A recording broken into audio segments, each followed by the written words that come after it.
Et elle nous a rejoint en studio comme chaque lundi matin, l'ancienne ministre Corinne Lepage. Bonjour Corinne. Bonjour. Merci d'être avec nous ce matin sur Radio J pour cette journée très particulière, effectivement, le jour de Yom HaShoah cette année qui revêt une dimension très particulière et vous souhaitiez commencer justement par la banalisation, Georges Bensoussan en parlait, du mot génocide créé précisément pour la Shoah. Oui, il faut bien comprendre, d'abord je m'inscris tout à fait dans ce que vient de dire Georges Bensoussan, je partage tout à fait son interprétation. C'est pas une banalisation qui vient comme ça au hasard. C'est en fait quelque chose d'extrêmement construit de manière malheureusement intelligente depuis de longues années, et qui a plusieurs objectifs. Le premier, c'est de retirer toute spécificité à cette tragédie unique qu'a été la Shoah et la mort de 6 millions de Juifs sur une population qui en avait 12 ou 15 millions à l'époque. Ouais. Ensuite, banaliser le mot pour qualifier de génocide ce qui n'en est pas.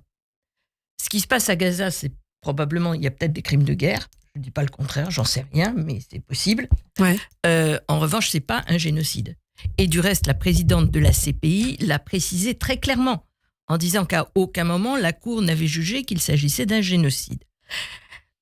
Pourquoi utiliser ce mot de manière généralisée ? Eh bien, c'est bien entendu pour tenter de disqualifier un peuple martyr, le peuple juif, en le transformant en peuple bourreau. Et ça, c'est quelque chose qui est très habituel dans un certain nombre de rhétoriques.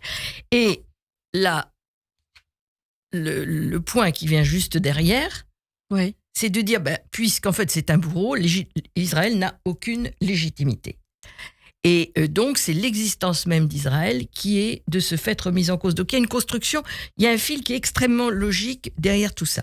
Et j'ai été très frappée d'une phrase que j'ai lue de Joseph K., que je ne connais pas, qui dit « L'accusation de génocide est devenue le dogme, une nouvelle théologie de la libération, comme le fut jadis l'acquisition de déicide, l'accusation de déicide.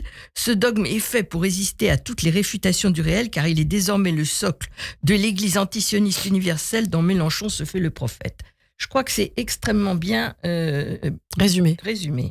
Il y a aussi la négation de ce qui s'est passé le 7 octobre, hein, Corinne. Oui, on voit bien que depuis le début, de la part des soutiens du Hamas, il y a une négation de ce qui s'est passé le 7 octobre, qui s'appelle un pogrom, pour le qualifier de crime de guerre, qui est quelque chose de très répréhensible dans le droit international, mais qui n'est pas du tout du même niveau. Et c'est probablement contre un acte qui était quand même le plus violent de tous ceux qui a été portés contre la communauté juive depuis la Shoah, quelque chose de tout à fait distinct des actes de guerre classiques et qui traduit la nouvelle Bible des antisémites. Le débat autour de la poursuite ou non de ceux qui s'inscrivent dans cette logique qu'ils veulent appeler la résistance sont fondamentaux, car il s'agit à peine d'appel au meurtre déguisé. J'ai été très frappée, je ne sais pas si vous avez vu ça sur les réseaux sociaux, samedi à Sciences Po Lyon, oui. Rima Hassan menant dans un amphi où les gens scandaient mort aux Juifs.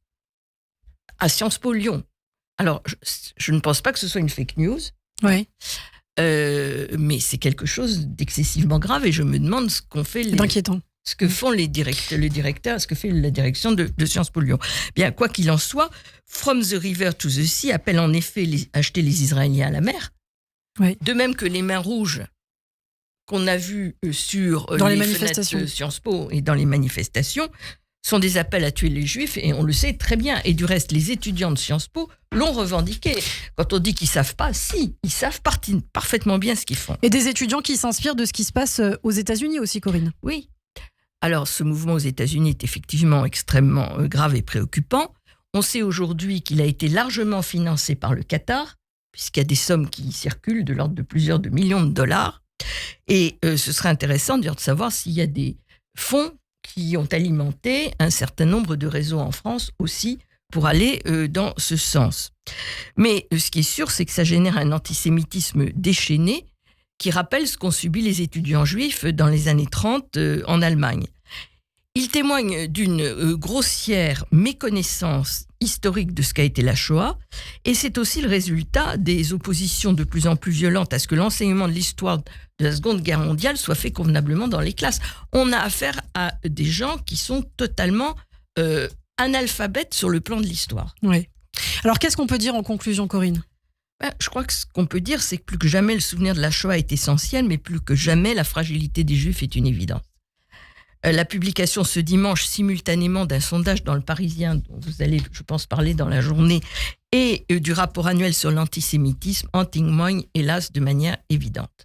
Eh bien, merci beaucoup Corinne Lepage. Merci pour toutes ces précisions ce matin sur Radio J et d'avoir été là pour ce jour très spécial, Yom HaShoah, le jour du souvenir de la Shoah. On entendra tout à l'heure pendant 1 minute la sirène d'alerte à partir de 9h.